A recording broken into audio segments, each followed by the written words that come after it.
purchased something interesting. Now, to you, this might just look like a weird embedded mini ITX motherboard, and in some senses, you're correct.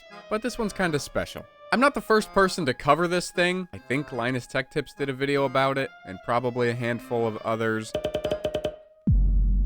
But this is that weird PlayStation 5 motherboard thing. If you don't know what this is, at some point in time, AMD had a bunch of extra PS5 chips that had really bad graphics. And when I say really bad graphics, I mean they completely just botched it in the factory. On the PS5, the CPU and the GPU are on one chip. They call it an APU. But sometimes the CPU part will work fine, but the GPU part does not. And when that happens, they can sell it as this weird thing.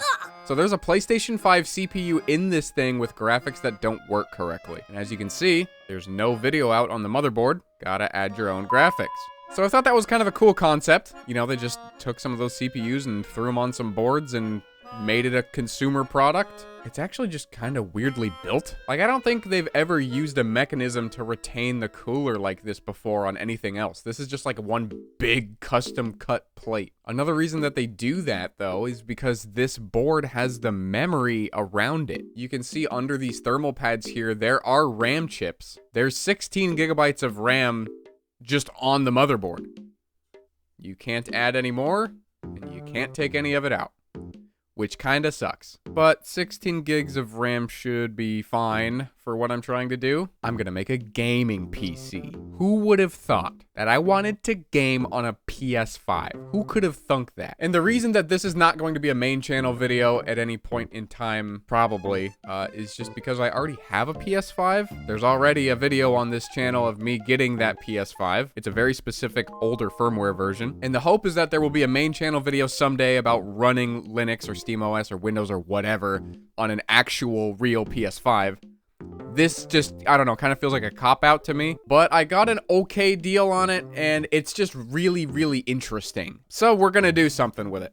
Right now, when I want to play games on my TV in my living room, I just dock my Steam Deck up, and that's fine. It works well enough. But there's some games that the Steam Deck is just not quite the best for. The Steam Deck at its heart is really like a 720p console for like AAA games and stuff more demanding, you know. And sometimes it's just not enough. So we're gonna build my new living room PC today out of a PlayStation 5. Another oddity about this motherboard is that, see, we've got these two SATA ports. That's not odd in itself, but what's odd is that there's no NVMe slot. No way to hook up an M.2 SSD.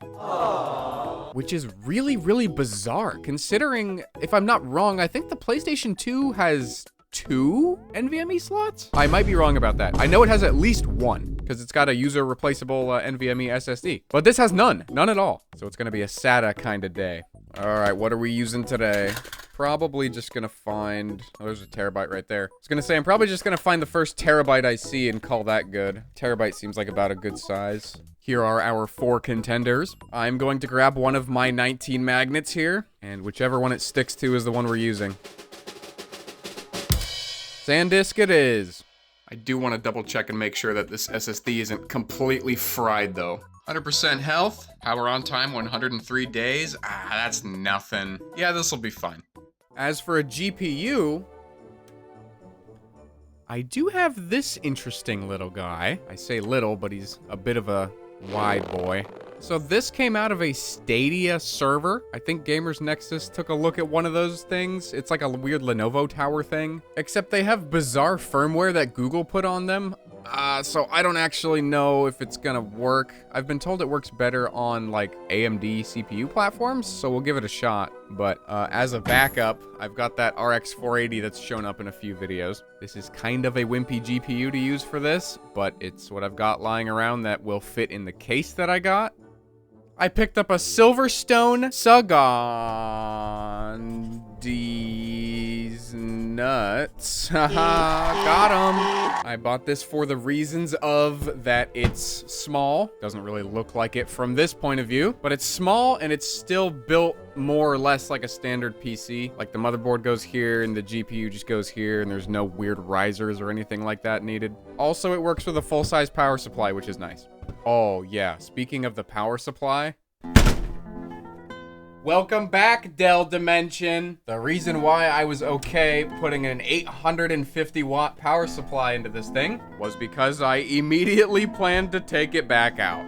Dude, this thing is so beastly, I'm having a hard time getting it centered in the frame. Yeah, it ended up being pretty convenient timing. This thing was in need of a PSU, and so was I for this living room computer. So, why not? Loan it out to the Dell Dimension for that video, and then repo it right back. And since this power supply is probably still good, hard to tell, I'll just put it right back in here. I am still like 99% sure that it's that Zip 250 floppy thing that was causing the smell. So this thing should be just fine. Emphasis on the should. Oh. She draws blood. Spiky dimension. Oh, alright, that should be good enough. And down she goes. See you later. Now that we have this, I think we've got everything we need. This is likely going to be a little bit strange to build in. ITX stuff just tends to be. And it doesn't look like we've been left much space for cable management. There's not much of any room at all behind the motherboard mounts there. So it's not going to be the prettiest build. Oh. I'm just now realizing that I didn't get an IO shield with this. Well, that sucks. Well, if I had realized that ahead of time, I would have 3D printed one. But I guess we're going bareback. You know something interesting that I think about sometimes? Is like, how do computer component manufacturers decide who's including the screws? Because I need screws to screw down this motherboard. And luckily our case has some screws. But what if they were just like, no, sorry, your motherboard needs to give you the screws. It's like, what would you do? I mean, I would just pull from my absolutely enormous screw repository. But what would you, gamer without a screw repository, do? This is a very deep case. Like, there's so much room from the top of the cooler out here. There's so much room. I think it's so you can put a tower cooler on there. But I can't really change the cooler on this thing. I'm pretty sure I'm stuck with the one that's on there. You know what we'll do is we'll just like stack up like 8 fans on top of each other. Yeah! Oh, look, infinite power. I'm trying to see what else would be the most obnoxious thing to put in here. Probably the power supply, which I assume mounts like here? I could be wrong about that. And I didn't get a manual. I guess I'll be a modern man today and look at the PDF manual. Dude, look at this graphics card. I want a graphics card that just has graphics card embossed right into it. Power supply goes in the front like I was thinking. Okay, yep, I can see it. And the front panel's supposed to come off. Oh. There it goes. I really like Silverstone cases. You can just kind of yank stuff and it just comes off. I believe the only thing I'm going to have to change out on the power supply is... I'm going to have to exchange my Molex for a SATA cable. There we go. Oh, wow. I didn't notice this, but I legitimately broke this connector. That's probably why it hurt so bad when I took it off in the other video. Okay, very cool. Kind of very on brand for me, I guess. Kind of wish I wouldn't mess with my own stuff, you know? Like, damn, dude, don't touch it. Keep it nice. I'm not sure which way I want the fan to go. Pointing up at the side panel or down into the chassis. There's so much room in here that I should probably just have it exhausting, well, intaking from inside the case. What did the side panel look like? The side panel is perforated, so that would also be fine.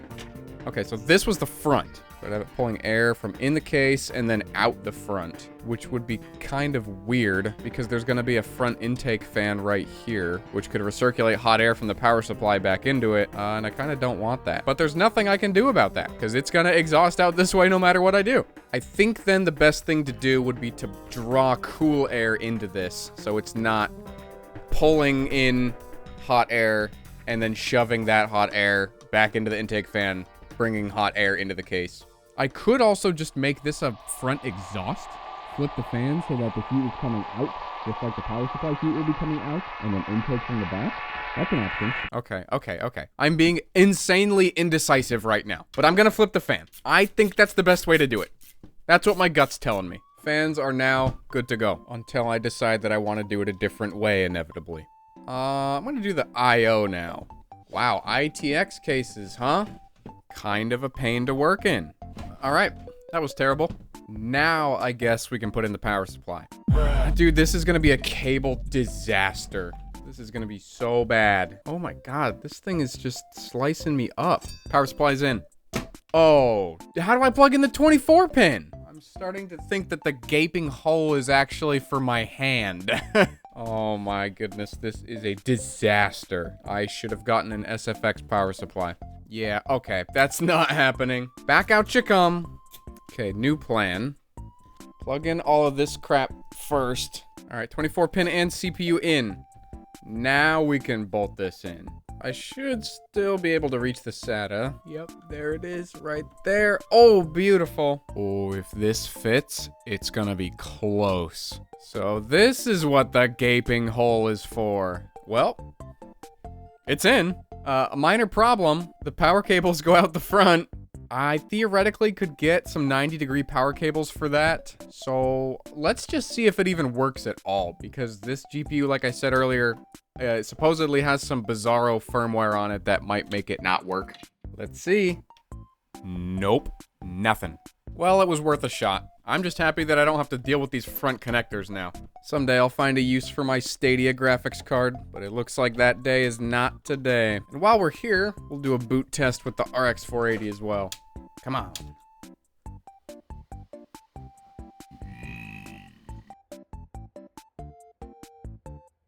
Bruh.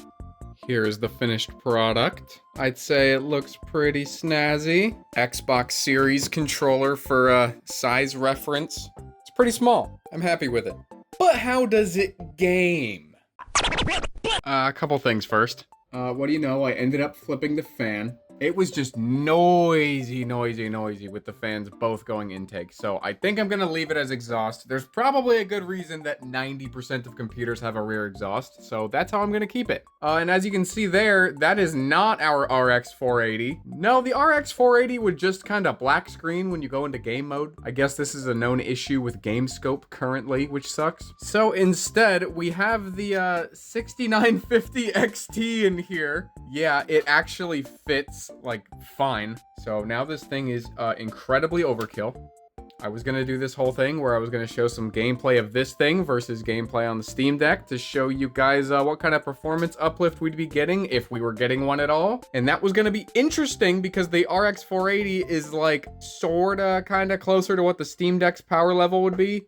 This absolutely destroys it, blows it out of the water. So there's kinda no reason to do a comparison now. But here is some Forza gameplay that I'm just going to throw up on the screen. This is with the 6950 XT installed. This is all ultra. It's just having a fantastic time. The monitor only goes up to 60 hertz, so that's why you're only seeing 60 FPS here, but it would be much higher. Also, you can see that we can't really monitor the CPU that well, and as far as I can tell, there's not really a good way to read the temperature on this specific CPU on here. If you have any other information about that, I'd love to know. For whatever reason, it just does not register the temperature. This thing can get kind of noisy, so hopefully that temperature is not that big of a deal. I'll probably end up putting some quieter fans in there. I just wish that there was something that I could do about the cooler, because this thing would definitely benefit from having a bigger cooler. I just can't put one on. But that's gonna be it. Thank you for exploring my living room PC with me. There may be more videos about this thing in the future as I mess with it, but there also just might not be. Very likely you'll see this thing again if I have to pull the GPU back out, because this 6950 XT is kind of for videos, but now it's in here, so I'll have to rip it out in the future. Alright, that's it. See ya. Just kidding, not done yet. I replaced the front fan with a 90mm slim Noctua fan, and I mounted it to the outside of the case, which you're not supposed to do, but I did it anyway. And then I found an 80mm full-size Noctua fan to stick on the CPU cooler. That thing is still a Silverstone, but you know what? It's no big deal because listen to this. Nothing. So like usual, adding Noctua fans made it infinitely quieter. Funny how that works. Okay, that's it. See ya. The corner of the GM850 has taken its first victim. Fucking rip my S24 Ultra.